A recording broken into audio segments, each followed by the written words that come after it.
Hey everyone, welcome back to Jabba's Reptile Room. So today I'm going to be working with my new female Savannah monitor, Littlefoot. As you will see, she is very defensive, very fearful. As you'll also see, so she is about 3.5 years old, and she is very small, around the size you would expect like a 1-year old to be. So she is, I think, quite stunted. So unfortunately, she won't be able to be part of my hopeful breeding program in the next couple years, but that's okay. I will love her and she'll just be my pet. And I want her to have as good a life as possible, so we're working on socializing. So let me give you a little bit of background on this girl. Let me see if I can get her to move out of her cave here while we talk about her. I don't know if you guys can see her, but she is in her cave and just hissing at me. If you can see her, one thing I want you to notice is how quickly and how drastically her body language changes when she realizes that this is food. Look at that. Now we got tongue flicks. We got her head up. Good girl. But a little background on her. So she was rescued by a good friend of mine about 2 years ago, and she was very sick. Someone had gotten her from an expo, and as you all may or may not know, Savannahs are 99% all wild imports, and they're treated very badly.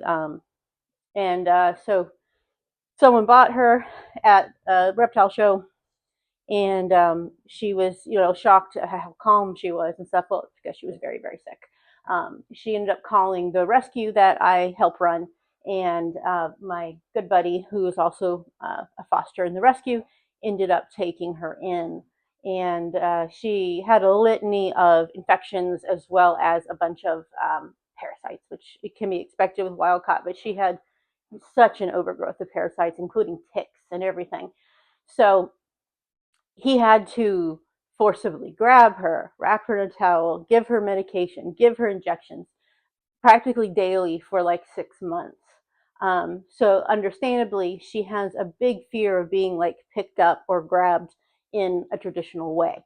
So I want to work with her on associating people and hands and being lifted with good things like food, not with fearful and horrible and painful things like shots and nasty tasting medications and things like that. So we're going to see what we can do here. Oh, and yes, I know, I know. The mess of cords and everything over here. It'll be tucked away soon. I did some recent reorganizing and, with getting her. And so rest assured, everything is safe.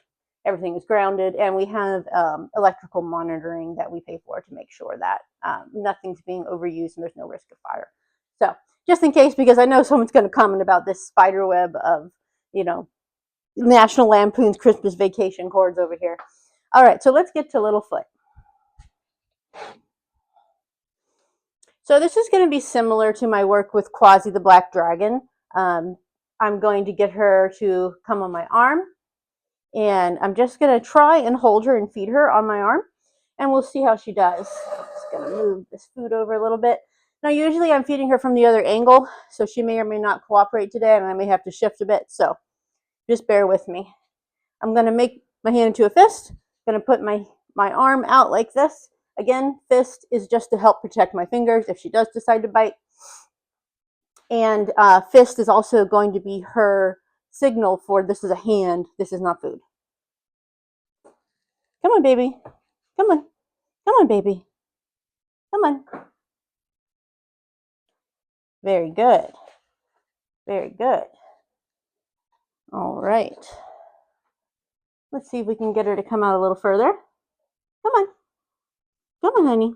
So I moved, and now she says, oh, I'm on to you. You're trying to pick me up. You're trying to give me medicine. So she's going to take some time to do this with, for sure. I am going to go ahead and shift my stance here, because, again, she is used to me going at a different angle. They're like us. They're creatures of habit. So when something changes, she's not sure she can trust it.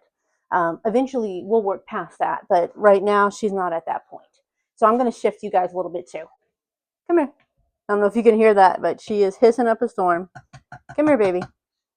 The important thing here for me and for you to take away from this is to not show hesitance, not show fear when they are showing you defensiveness. Well, I'll tell you what, I have got my work cut out for me with her. She has a long way to go, but I know that we can do it together, she and I. Let me try just a little more feeding here and see if maybe we can get a touch in. She has allowed me to touch her on the back while she's eating before, so we're going to try that. She may also be a little freaked out by the infrared on the camera, so we got to give her the benefit of the doubt here. Come here, baby. Come here. All right.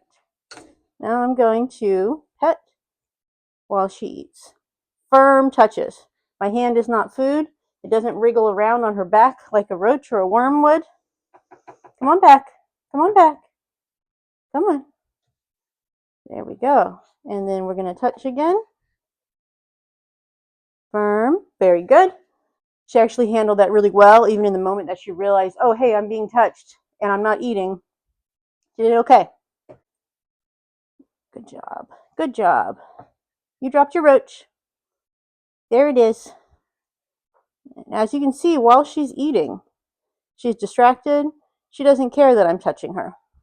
So we're going to absolutely use her food-motivated nature to our advantage. And we're going to continue petting and touching while she's eating. So I know this maybe didn't seem like much of a spectacular, amazing session, but I want to take you guys on the whole process, starting with an animal that's extremely traumatized, very, very defensive.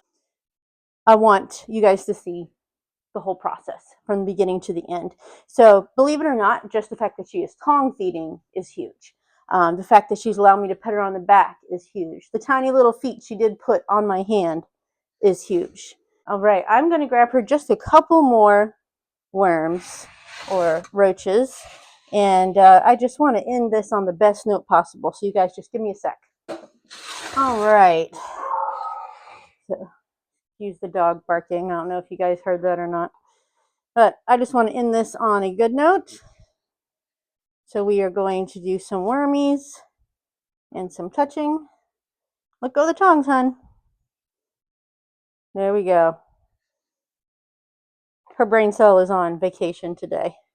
And even though she's really only tangentially aware of the fact that I'm touching her, she's still somewhat aware of it. In the back of her mind, she knows, hey, I'm being touched, but I don't care too much because I'm eating right now. So we are slowly building those associations that touch means good things, like food. There we go. There it is. There it is. Let go of the tongs, honey. There, very good. Very good. Now I'm going to leave my hand on her. We're not feeding. And I'm not really petting. I'm just leaving my hand on her. There we go. All right, we got a little hiss there, but not bad. I'm going to slowly remove my hand. She watched it like a hawk. That was actually very good. I left my hand on her after she ate, and she was curious, but she wasn't upset. So we will get there, but it's going to take a long time and a lot of work with her. But I'm up for the challenge, and I hope you guys are up for coming along with me on this journey with Littlefoot. Thanks for watching.